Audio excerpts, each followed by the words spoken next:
Hello, everybody, and welcome back to the podcast. Today, I'm very excited to welcome as our guest for this episode, Major General Dusty Shultz. Major General Shultz is a respected operations management leader in the U.S. Army with extensive experience in cyber, intelligence, and space. Known for her expertise in crisis oversight and complex strategic alignment, she excels in creating cohesive partnerships that drive organizational vision and tactics. Currently assigned as the Director of Intelligence at U.S. Southern Command, Major General Shultz leads 600 intelligence professionals delivering operational support and all-source analysis for global operations focused on Latin America. She previously served as Commanding General of the 1st Mission Support Command back in Puerto Rico, guiding back-to-back hurricane responses that activated more than 2,500 Army Reserve soldiers. Her high-profile roles included Army Director of Strategic Operations, Chief of Operations for the Army Reserves, and Theater Intelligence Brigade Commander. Major General Shultz holds a BA in Political Science from Texas Tech, an MA in Strategic Policy from the National War College, and an MA in Strategic Intelligence from the American Military University. Welcome, General. Thank you so much. It's really an honor to be here. We're very excited to be able to learn from you in this episode, your career, your insights, and of course, hopefully for everybody listening, a little bit more about your role and the critical functions that the U.S. Southern Command and its intelligence branch really focuses on to support the overall mission of the United States Army and military. So let's dive right in. What makes Southern Command really unique, right? What is the focus? What is the strategic imperative that the Southern Command perhaps is, in your mind, unique and really stands out to you versus the other commands? Well, William, thank you for asking that. That's an important question. Most people don't understand how the U.S. military is organized. And one of the ways it is done is having different areas of focus and operations. And U.S. Southern Command, its area of operations is south of Mexico and all of Latin America. And so as we deal with and interact with partners throughout the region, you have to think of our hemisphere south of Mexico, that and the Caribbean is where U.S. Southern Command focuses. Most people don't understand the full breadth of our partner nation capacity in this region, nor do they fully understand that a healthy population within this region also speaks Portuguese and not only Spanish, and there is French and English, of course, as well. Our partner nations are absolutely critical to as we look forward in our hemisphere and protecting our hemisphere and our country. We have to collaborate, and that partnership is critical. U.S. Southern Command does not have massive amounts of tanks and ships and planes to engage in this region, but it has done it in a healthier way, as I personally perceive, which is going after a whole of government and a whole of society mechanism that is based on partnerships, collaboration, and innovation. Mm-hmm. It's been a really unique place because we have formed exceptional partnerships and collaboratively are helping and working with our partners throughout the region, and also teaching key elements on how to make sure that the sovereignty of each nation that's represented throughout the region is respected, but yet at the same token we can move forward in a unified voice as we look forward as the hemisphere for protecting resources and capacity. Certainly, and there are a lot of emerging challenges that require, of course, coordination and alignment across the entire, North and South America.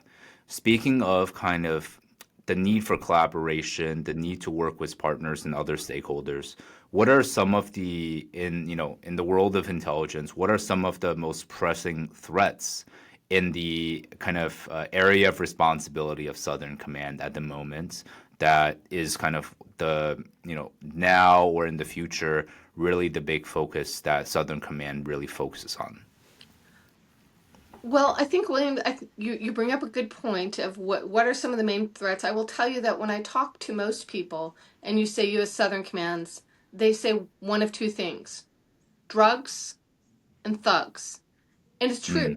Mm, There is a problem with transnational criminal organizations and the movement of drugs. Most people don't understand that transnational criminal organizations represent a $330 billion business that undermines and corrupts good order and discipline throughout the countries in our region. But when you think about transnational criminal organizations, you need to understand that drugs is only a small portion. Let's talk about illegal mining or mm, counterfeit goods. You can also talk about the deforestation in the region. You can talk about a lot of different elements of a holistic ecosystem that the transnational criminal organizations have built and that truly undermine governments. But I would tell you that that's not all that concerns me in the region as an intelligence professional. You have to remember that there are more space-based ground stations from China in Latin America. Now, I'm not concerned. I want a world where we're all working well together. But the problem is that when things are being utilized by foreign countries and giving an undermining capability, much like space, because we're a world on the precipice of potentially a data war. And we have to keep in mind that how we look at technical things and who has oversight and how oversight is given is really important. And so we have to think about that. We have to think about space, data, cyber. We have to think about ships coming from Russia or from China into the region and what that could mean to us. You've seen a lot of on the Wall Street Journal. You saw the um, the reality of space-based systems in Cuba. So as we look at those problem sets and how that's not only a threat to the United States, but I would say a threat to our hemisphere, and how that could undermine healthy sovereignty of democratic republics throughout our region, I think that's really something that we need to look at. And we have to do it through a collaborative means, but actually a very direct means of sharing with our partner nations as best we can what is going on and how they can build themselves out to really establish a strong culture that understands what is going on at all levels throughout their country. Because most people just put Peru, Chile, Ecuador, Colombia in the same pot and think that it's one. And it is not the European Union. They do have wonderful, and I would tell you, even in the European Union, we have individual countries that represent individual requirements for those countries. And so as we work with our mm. partner nations throughout the region, it's really critical that we understand and try to enable them to build out their own capacity. And so it's something that it's important that we look at. It's important that we look at the illegal, whether it's drug running or illegal migratory movements in the Caribbean, or the investing in things that open up and make nations vulnerable in the area of AI, data, and cyber. Absolutely.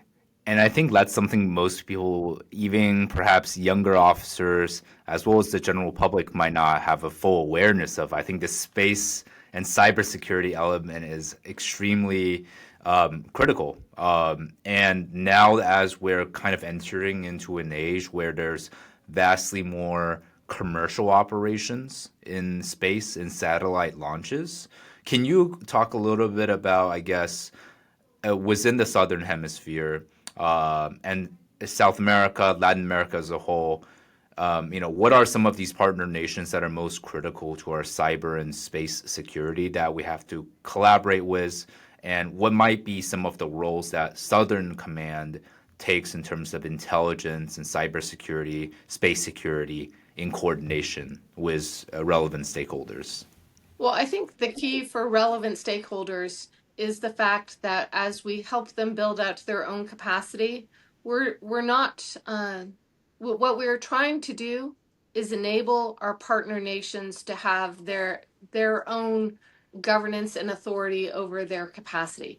And so whether it's Brazil, it's Colombia, it's Chile, it's Panama, those are great partners. But we have other partners throughout the region, and what they need to, we've had a problem sometimes in the intelligence community of figuring out what are the things that we are allowed to share within our government and with our partner nations. And so one of the things that we have built out at Southern Command actually is an open source intelligence platform that, and I would encourage all your fellow cadets, go to Florida International University's Security Research Hub.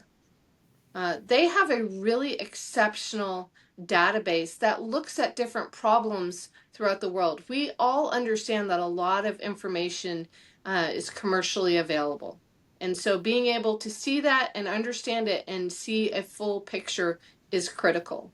I would tell you that as we look at how our nations do business, a lot of people want, we in the United States really believe in freedom of speech. And so we want people to be able to have that freedom of speech. We also have a belief in individual protection of information.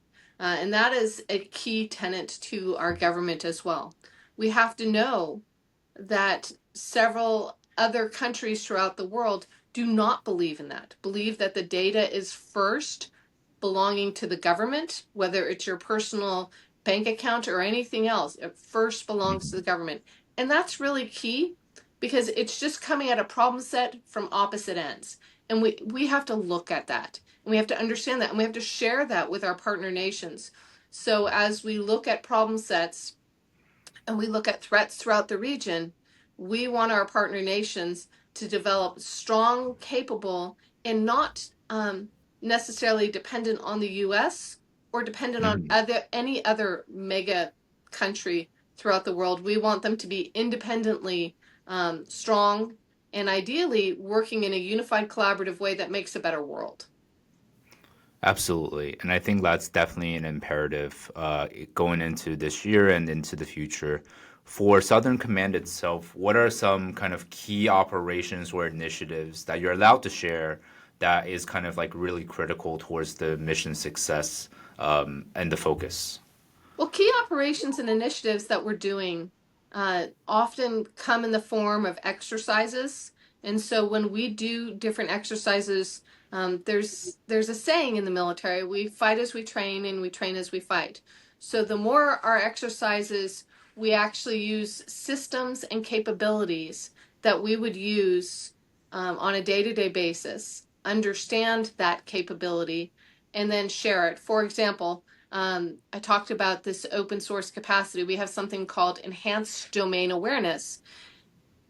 And it is a platform which allows us to use various data sources and work with our partners to see a common operating picture and then share information on what is going on in the theater or with the problem set. And we do that sometimes in our exercises throughout the region. We additionally do collaborative engagements and training with our partner nations throughout the region in a very focused kind of way to make sure that we're meeting our partners where they're at.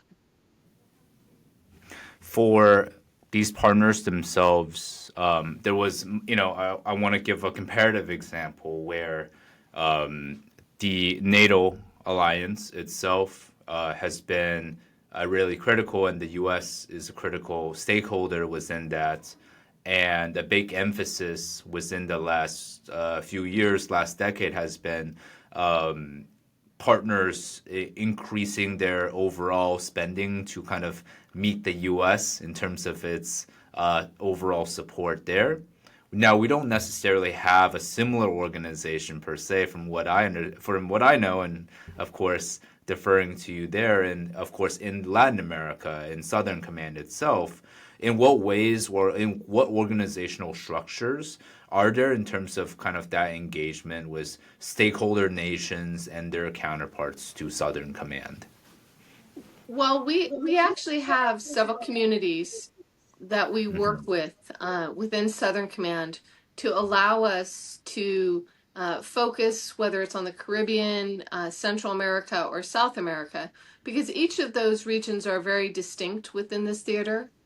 Hmm. And we have operational and intelligence groups that collaborate, meet, and really dig in to some systemic problems that are communal, but possibly being seen at from different perspectives. So when you look at illegal fishing, and you might talk to Costa Rica and they're caring more about what's coming into the ports from that, but it might be Ecuador has a different perspective versus the US. So these are forums that we have built out and then work at an individual level to be able to see what those problems are and how we can attack the problem from each side. Because um, in the United States, we want to think that, oh, that's South America. We don't have to worry about that.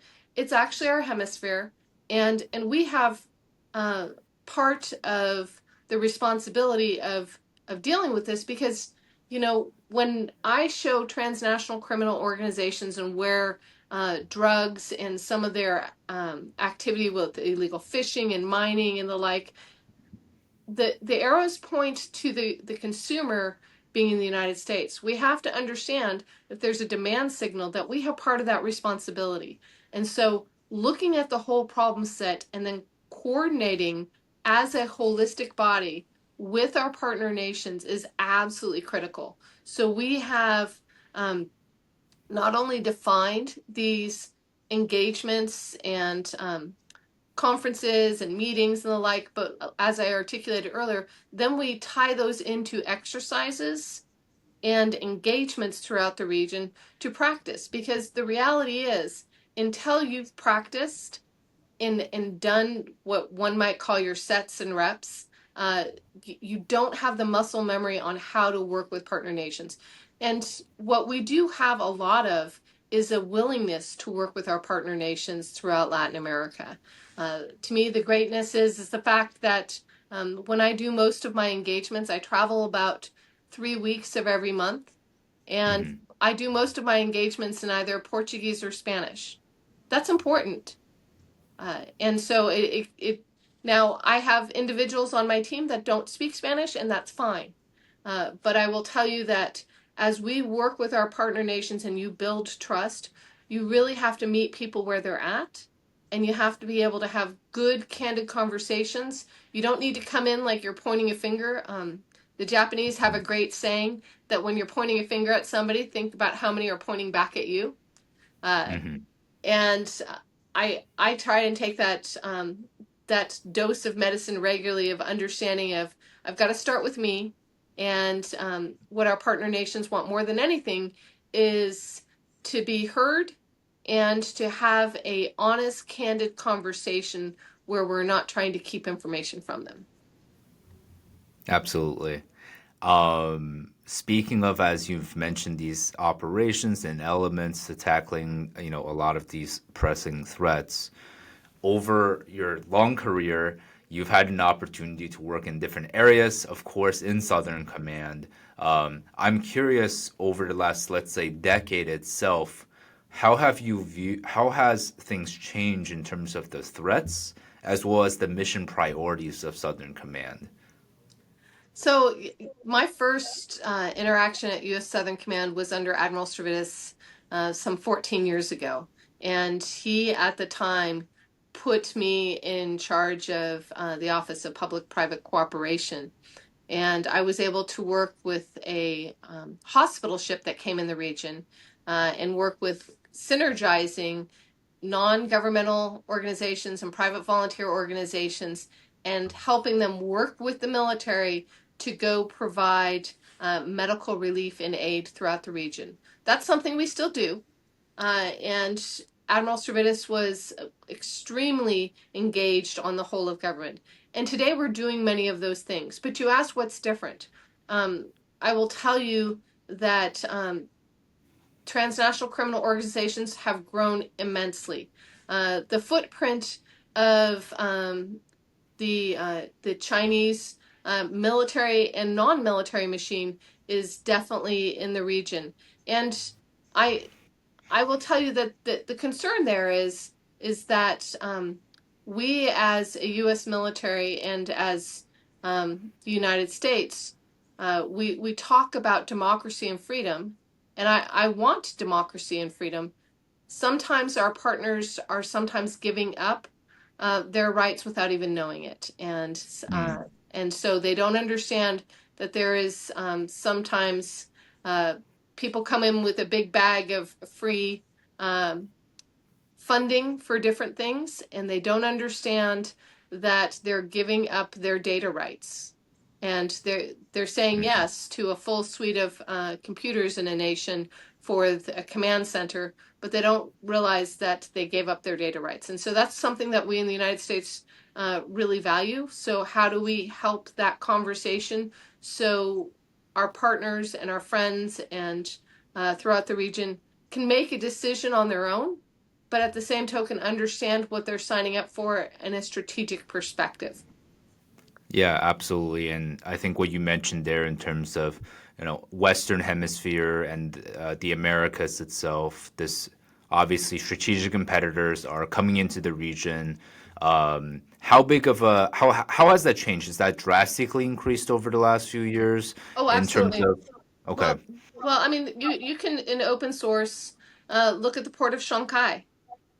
And so it's now, and we're a growing world, and the reality is that it's been thought of for decades that Latin America and this hemisphere is the breadbasket of the world, and has the ability and the resources, but the strategic competitors, I think we need to make sure that there is a strategic balance Hmm. and not a strategic crushing, as one might say. And so there's a hard look that needs to be taken in the area of economics.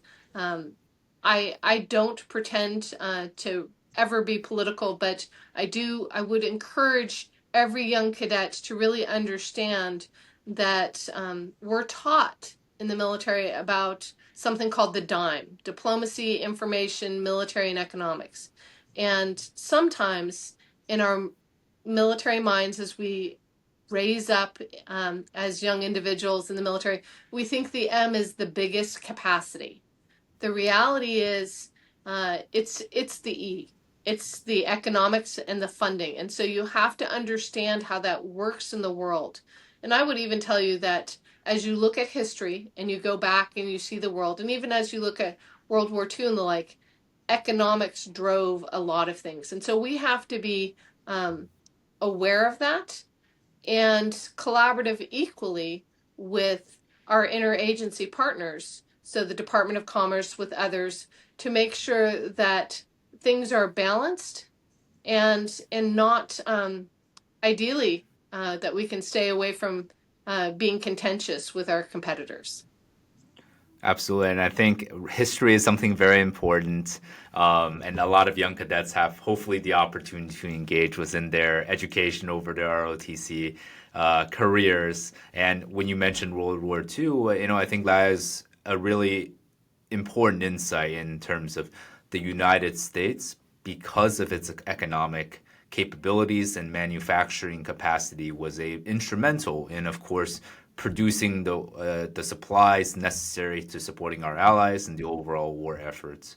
And that's even more critical today, of course, as we kind of face more strategic challenges around the world, complexities around the world, of course. We have, of course, in Russia, in Eastern Europe, as well as, of course, China, throughout the world.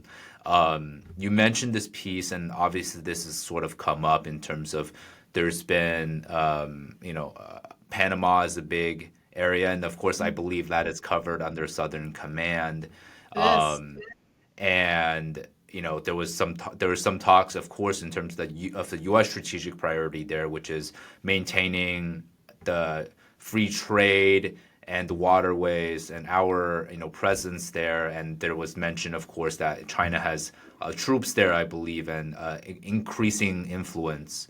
What are your thoughts on kind of that situation more broadly, and what are some effective ways perhaps of effectively engaging with Panama, or more broadly in terms of maintaining U.S. strategic priorities?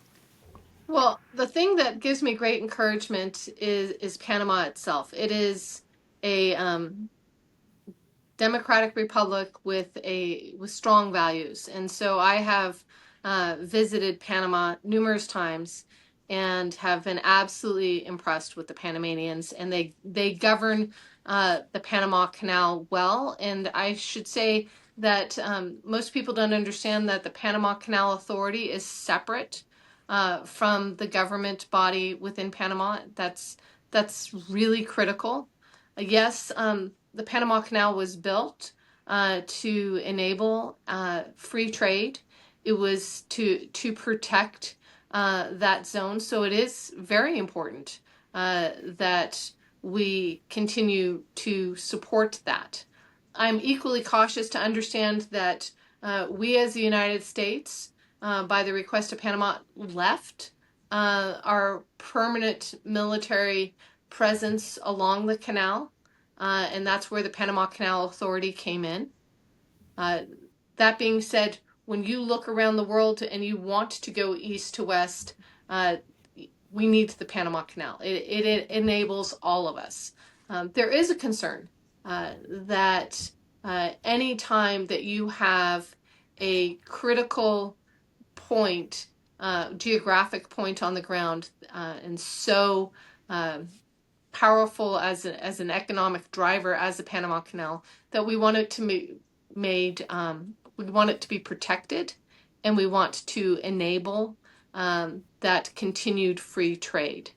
I would say that there is also a concern that some of our strategic competitors have come in and are using their economic influence in the area to buy their way through that trade zone.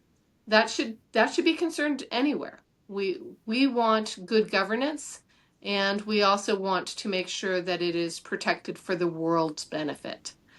So I would say that that's something that should always be in conversation, no matter what. And we should be cautious of what's going on there, because we wouldn't want a strategic advantage that put the hemisphere at risk from our strategic competitors there. Absolutely. I think we've talked broadly about the overall strategic importance, and hopefully for many of the folks listening, they learned a little bit more about Southern Command and its important responsibilities. I wanted to dive a little bit deeper now into your leadership and how you handle crisis. You mentioned in your history yourself, you when emergency crisis situations happen, it is very important to have a strong leadership in both yourself and as well as the team at the helm. You led the Army Reserve efforts during Hurricane Irma, I believe, and Maria. Can you talk a little bit about how you as a leader handled managing a team, responding to crisis with imperfect information during that time, and perhaps how that might translate for others to think about how they can handle crisis as emerging leaders today? Absolutely. I arrived in Puerto Rico. I PCS'd to Puerto Rico 3 days before Irma Maria hit. My boss, a 3-star, called me up and said, "Hey, I think you're going to have to cancel your change of command and go ahead and assume command now." Mm. And so, as the senior federal officer in Puerto Rico and U.S. Virgin Islands, I, proceeded to ask him what was going on, only to find out that we had hurricanes barreling down on us. What I did instantly is I brought in my most trusted leaders and explained to them what was going on. I tried to assess what was going on. I tried to get a common operating picture of what was going on. What do we have when it comes to people, equipment? How are we prepared? Uh, and then I looked at something as simple as we had water purification capability. And it would that capability, those trucks were actually on the side of the island that was going to be hit first in the least populated area. And so we decided to do something as simple as move them. We reached out and communicated with our entire team to make sure they knew what was going on, because we had 5,000 troops throughout the island of Puerto Rico and also in the U.S. Virgin Islands. So we tried to make sure that it was a transparent, common operating picture, and then I tried to explain to them what the purpose of our force was, because we had the engineers, the doctors, the water purification, the water sanitization, the civil affairs troops. So as we dealt with all these logistics capacity, engineers capacity, medical capacity, I tried to organize them and give them clear purpose of what was going to go on and how we were going to communicate with them as we thought at that time.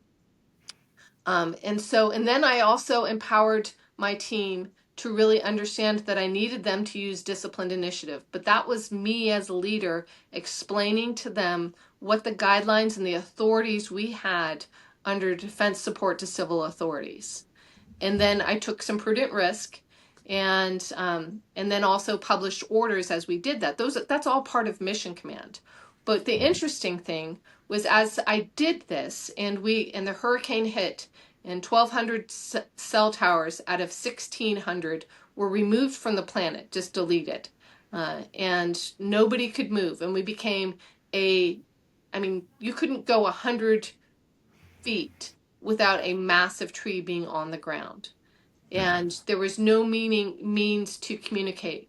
I had a satellite phone, one of like 4 on the island at the time, and I actually had to go to an AM radio station through the water and speak in Spanish to my troops, for those that could hear on their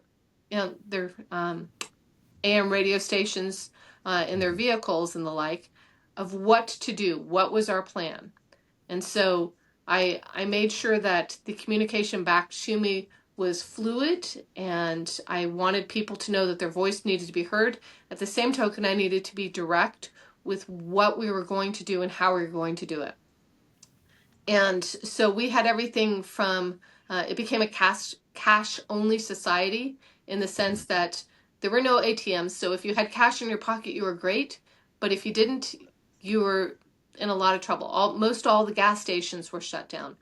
We had to mobilize and move out our engineers to start clearing roads and to start clearing the ports.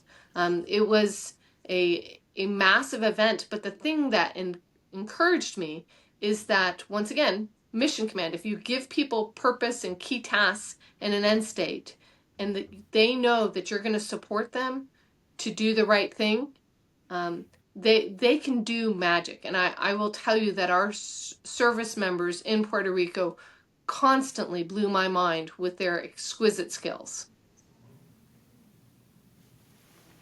That's incredible to hear, and definitely, I don't think a lot of people realize from an on the ground perspective how challenging it was to have operated in an environment where the entire infrastructure for communication, which is the linchpin of any effective organization, was taken away. Um, Well, that and the power, the right. water. I mean, it was, and the most people don't even realize that probably 60 to 70% of my service members around the island did not have power restored to their homes for almost a Mm. year.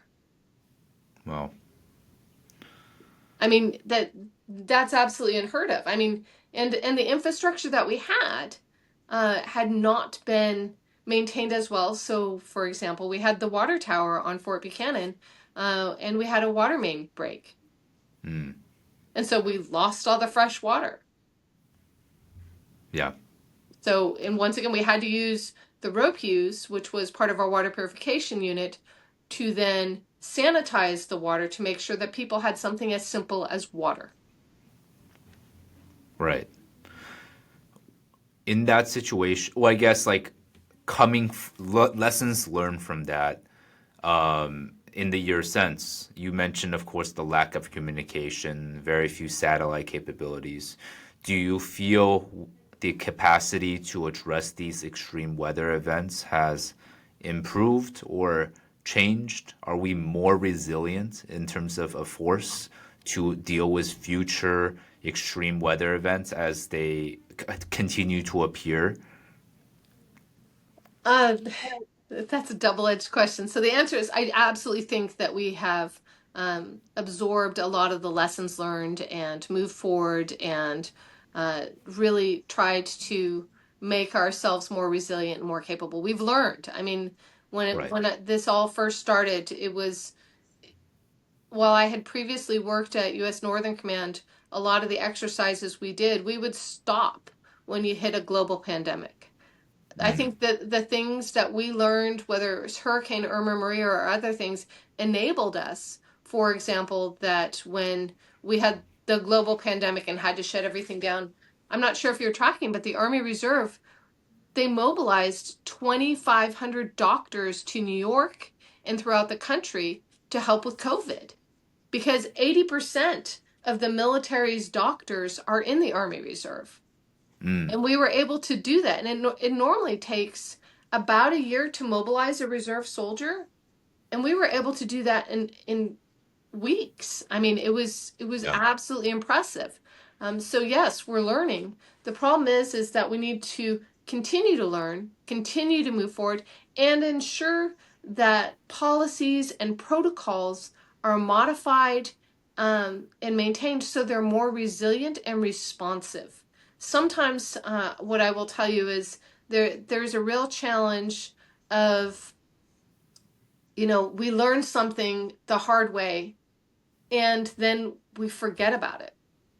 We Mm, don't learn our lessons learned. I would tell you as a young uh, future officer, one of the things that you can do is AARs are great, but what's really magic is taking that AAR, all the lessons you've learned, and mhm. literally rewriting the op order for next year or next time with all your AAR comments in it, and use that as your warno for the next time you go around. Because then you're a constantly growing organization. You're Definitely. you're a learning organization, and that's what you want to be. I don't want to repeat the same problems as a leader. I want Right. new problems. And so Absolutely. so how do we go, okay, that was pretty good, but these five things need to be fixed. And you put that into your plan, and then before so you don't walk your duty is not done when you just write a whole list of AAR comments. It's when you've literally the historical documents have been updated and changed and modified. Everything that you needed to do is done. Then you are relieved of your burden and you can move on and you can hand it to someone else and the next person that's going to do it the following year. Absolutely. Well, that brings us to our last segment, which for myself and for many others who are interested in a career of service, whether it's in the active duty or full time or in the reserves or National Guard. As you've risen through the ranks, as you've been a leader and a mentor for others, what are some ways from your leadership have you mentored younger officers, or how do you think younger officers can learn and be more effective in growing in their careers or learning for more senior officers, in various roles? What are the most effective ways for them to have both a fulfilling career, but also one in which they're able to maximize their impact? That's a great question. So one of the first things I would tell you is be prepared to fail early and fail fast, but learn from it. And then turn around also and find individuals that represent elements that you aspire to have or be, and ask those leaders for a cup of coffee, a sit down, mentorship. I didn't start understanding or engaging with mentors until I was more senior, and it was really because I didn't know about it. I didn't know what a mentor was. It is really critical in today's military, and the good news is we talk about mentors and the value of mentors and leaders. So I would truly encourage each person to have that conversation. Conversations in person, not on text. I will tell you that video is fine, but in person is the best, is to have really tough conversations and understand and learn from one another. If you can do that and grow, that will not only help you, but it'll help the other person too. I learn a lot as a mentor um, by listening to my mentees and not only giving them my thoughts, but also hearing how they've solved problems in new and unique ways. I would also tell you that I have gone by the adage of um, I read a lot of our field manuals. Some of them are very good. Some of them I want to challenge. But I will tell you that I read that, oh, you're supposed to sit down with your rater within 30 days of you being assigned to a position. Well, that's just good behavior. You know what your duty is, what their expectations are of you, and don't wait merely on them, but you need to be aggressive. I mean, you're the one that has been basically brought into the service to be a leader. And leaders lead, but leaders also, as you probably have been told, have to be great followers. So the first person I start with leading is myself. And I try and lead by example and do what I would want done for me. I also learn from leaders who I don't want to be like. Mm. I look over and think, oh my goodness, that is not how I ever want to treat a person. I want to treat everyone with dignity and respect. And how do I do that? And treating everyone with dignity and respect does not always mean being soft. You can be one of the toughest leaders you've ever met, but your team needs to know that you're never going to ask them to do something that you wouldn't do yourself. And as you do that, and they know that you're there for them, what kind of leader are you? Are you the leader that wants to be in the spotlight all the time, or are you the leader that, in your worst moment, you know that that person will call you and you will be there to help them out? And that's the kind of leader I'd like to be. Is in your worst moment, I will be there, and you will know that you can count on me, and I will support you. And my goal is that we constantly grow and move forward and become better as individuals and an organization. We don't need perfect, but we need to strive to excellence. And that's something that you do together. You watch some of the best soccer teams in the world, and it's not about the individual, it's about how the team interacts together. But it starts, Absolutely. but it's made up of a whole bunch of individuals. Absolutely. Well, thank you so much. I think we've gone over from the challenges and opportunities that Southern Command has had, the things that we're facing globally that is really important for the Western Hemisphere, to, of course, the intelligence-led strategies to dealing with modern threats. General, is there any final parting wisdom you'd like to share with our audience about service, leadership, or the future of intelligence? Anything you might have in mind that you think would be of interest for our audience?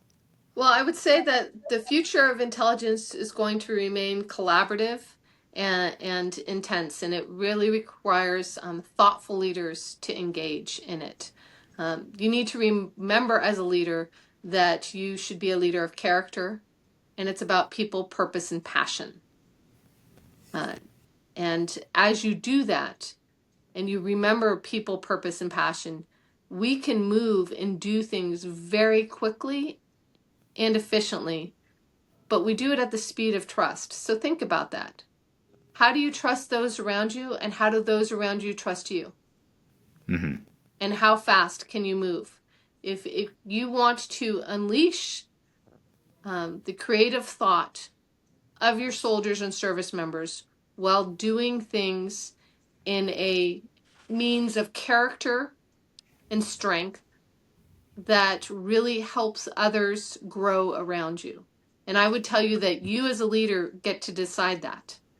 And you control your responses to your superiors and your subordinates, and be aggressive, and be a person of integrity.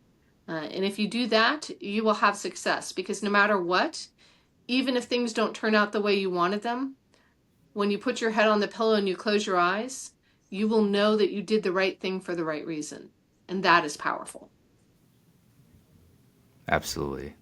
Thank you so much for your time, your wisdom, and hopefully for many listeners, they're able to both have learned something related to Southern Command as well as hopefully an opportunity to reflect and grow uh, as soldiers, as humans. Thank you so much. Oh, it was my pleasure.